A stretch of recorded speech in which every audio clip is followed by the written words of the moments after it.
Very different to yesterday, was how Onosato described his efforts at this morning's Nishonoseki group practice, in which he basted Kotozakura by 12-3.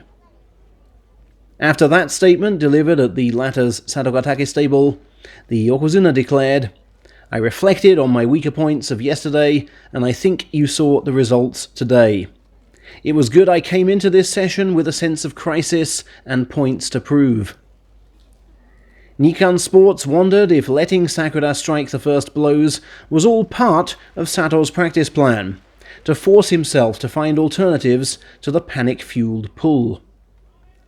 Of note was his conversion of left arm block to inside slice for double inside grip, which led to a stack of force-outs. "I watched him well and countered well," was Sato's observation, "and my lower body was stabler overall today.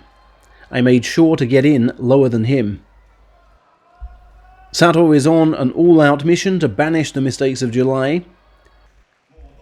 Even his hard-to-impress master Nishonoseki felt, "He's looking better than pre-July, and his charging is improving too." Battered Kotozakura, for his part, said, "I got some attacks in, so something to build on going forward. I'll be moving through the gears now, and getting myself going in a good direction over the final pre-meet days. I'm already well over July, and aiming to fight some good practice bouts before the real thing." Nishonoseki in fact praised him, saying, "Good initial charging and bursts of power. He looks in decent shape to me." Also present was Tamawashi, who again made light of injury woes to post an almost surreal 9-2 over the likes of Abi, Oho, and Kotoshoho.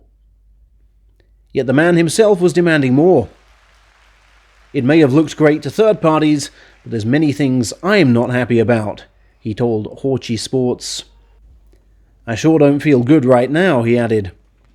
"And can't just judge things on results. The process needs reassessing, and I'll be doing lots of that back at the stable." He was similarly scathing about his attempts of the previous day, and claims he's still stress-testing his various injured parts. Yokozuna Hoshoryu, meanwhile, according to Sankei Sports, confined himself to light training today. "Which means," he smiled to the gathered press, "you ain't gotten out to ask me, have you?" Sports Hochi therefore probed him on yesterday's 13-6, which suggested his big toe problems were all but over. "It was good I tried out various things," was Shoryu's response. "Now to attack the September meet." Wakatakakage, though, for the second day straight, did no training at all.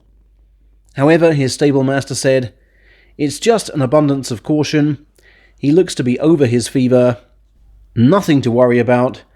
I just don't want him to force it, especially as we've no training tomorrow, and he trained so well until September the 4th. It seems Takakage's minor ankle concern has largely melted away, and he's saving himself for Monday's Tokitsukaze group session. He would, however, have surely preferred to be fighting today, given the quality of visitors. Kirishima, as often the case, turned up at the stable gates to fight a total of 15 bouts and rack up 12 wins. "A decent session," he said.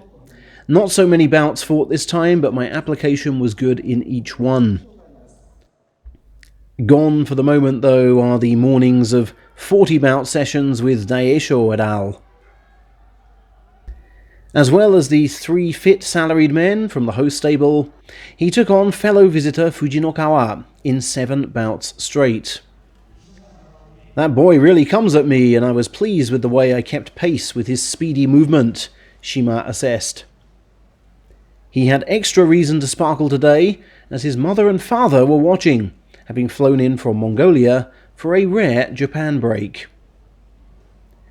Fujinokawa, who went 5-7 and beat Wakamoto Haru at least once, said, "It felt like more than 12 bouts as they all came back to back. I ran out of steam towards the end, unlike Kirishima, whose stamina is something else."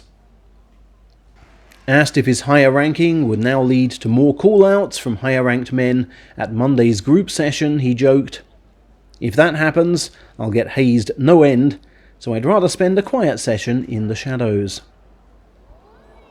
Elsewhere, Chairman Hakkaku has voiced displeasure with Kotoshoho's Friday performance.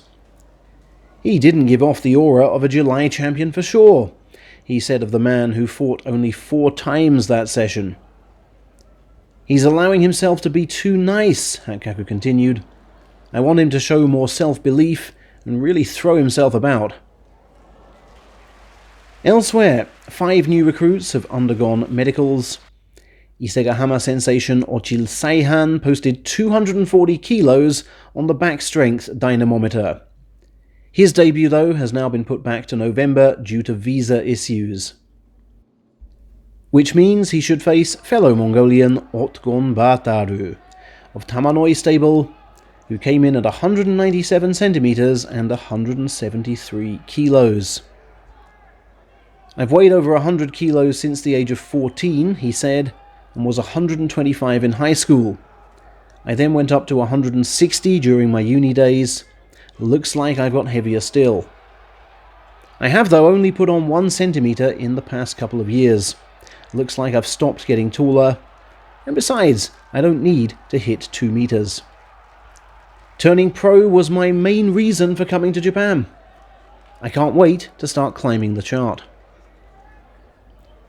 Finally, Sumo's YouTube channel for coaches, a hit among Japanese fans since March 2020, will be pulled during tournament time from now on. This is part of a general move to ensure compliance with the long-held rule that no wrestler or coach should appear at events or on entertainment shows while tournaments take place.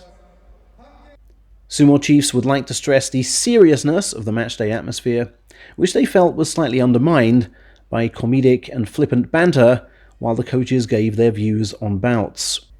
Their humour will now have to be packed into off-season uploads.